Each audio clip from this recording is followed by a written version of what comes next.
Hello everyone, my name is Austin from Marin Acura, and today I'll be showing you guys how to use your cruise control in your 2019 Honda Accord Sport.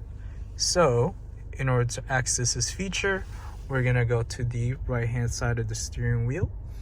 And once we get to the right hand side of the steering wheel, all you have to do is you have to click on main, which I already have, and it shows you that the adaptive cruise control has been activated. Also the lane keeping assist.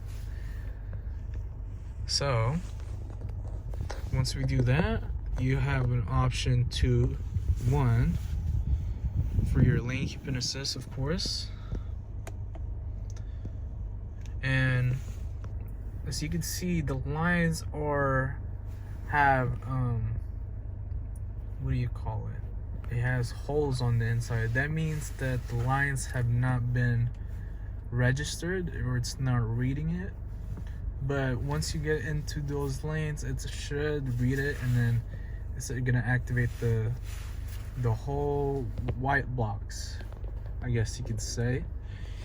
And also, this is the forward distance alert, and basically once I click on it,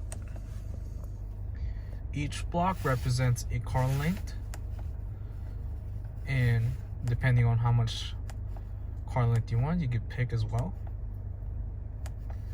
And yeah, and it basically keeps you stay safe and ready on the road with this computer technologies. And yeah, that is pretty much it for this tutorial, you guys. My name is Austin from Marin Acura, and thank you guys for watching.